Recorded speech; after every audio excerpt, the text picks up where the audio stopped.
Hello, I'm Marwan Sabbagh, professor of neurology at the Barrow Neurological Institute. I am also a behavioral neurologist. Joining me today is Dr. Sharon Cohen and Dr. Richard Isaacson. Dr. Cohen. Hi there. I'm a behavioral neurologist at Toronto Memory Program. I'm the medical director here.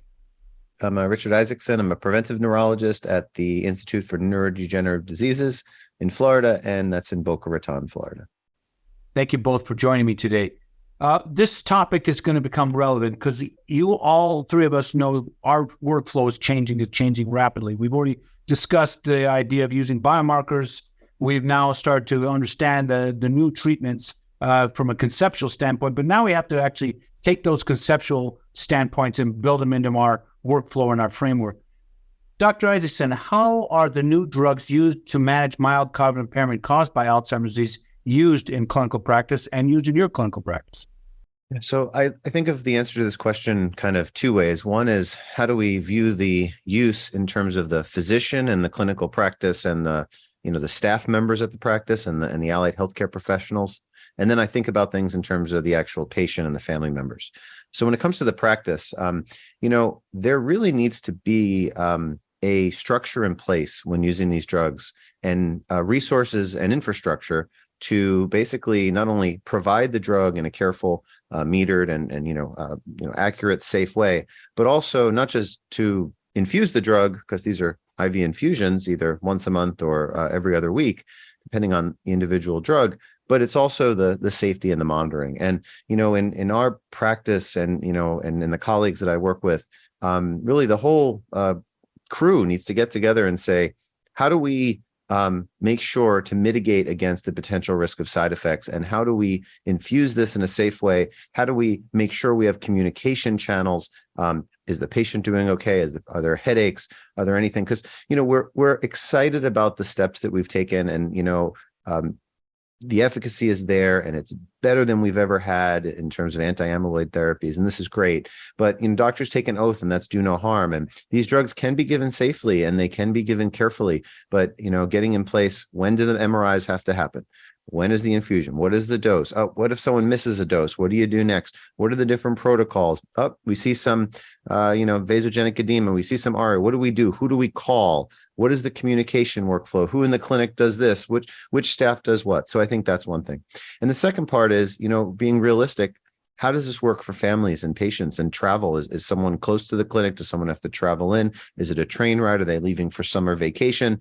What happens if you miss a dose? When do you restart it? So I think this is really a whole new era of conversation and communication between healthcare providers and the patients and families. Thank you, Dr. Isaacson. Dr. Cohen. Yeah, I think setting expectations at the outset are so important. What are we going to get out of this drug? How much commitment do we need to make? How long-term is the therapy, so that you have some buy-in from patient and family. And you need to do things differently than what we've traditionally done. So these new drugs and treating patients with these new drugs has nothing to do with how we've treated patients with Alzheimer's before. This is not a pill. This is, an intravenous infusion. We need infusion centers. We need to monitor for infusion-related reactions. With cholinesterase inhibitors and with memantine, we didn't use MRI for monitoring for safety. Now we need to do that. And with the symptomatic treatments, we were looking to make people a little bit better, at least temporarily. Here, we're hoping to make them, as you said, Dr. Sabbagh, less worse, to slow down progression. So how do you monitor for that? So it really takes some rethinking. And our patients can have multiple medical problems. They can be on a number of different medications, and we need to think carefully about who are the best candidates and who might have increased risks. If people are on blood thinners, if people show up in the emergency room with what looks like a stroke, are our colleagues in emergency medicine going to be knowledgeable enough to handle this? So, I agree with Dr. Isaacson. The communication, not just between practicing physician and patient, but with the rest of the medical community, is really vital. You need to know that you have an MRI facility with radiologists who are going to report the kind of information you need, do the MRI sequencing that's going to be valuable, in following patients, that emergency medicine colleagues are going to know how to identify ARIA and what to do or not to do. So it's an exciting but challenging new era, and I welcome these new medications, but we're going to have to up our game. And we're also going to have to make sure that our patients don't miss an opportunity because we haven't diagnosed them early enough. So encouraging colleagues to refer patients early, making sure that we confirm a diagnosis of Alzheimer's and don't just let someone with mild cognitive impairment fester until they get worse and maybe are no longer eligible for a drug. So lots of challenges, but lots of opportunities. I want to pick up on both of what you said. I will tell you that in our practice, our workflow has actually changed already and quite significantly. We've dot phrased this, and we have a dot lecanemab work dot phrase. It has a checklist. They want to make sure the MRI is done.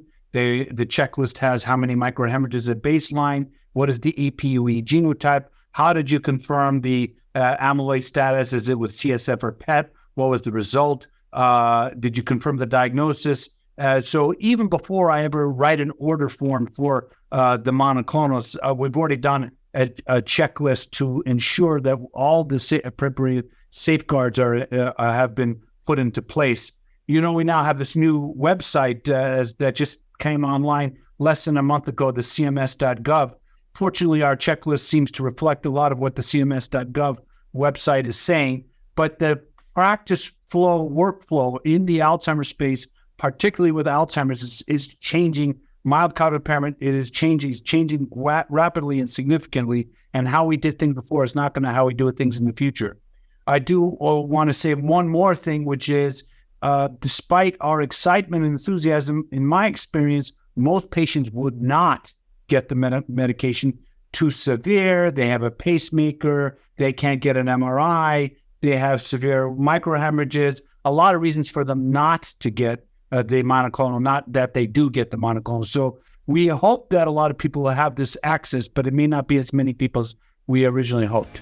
And with that, I thank you both for joining me today. I hope this audience, you learned something today. I look forward to speaking with you all again in the future.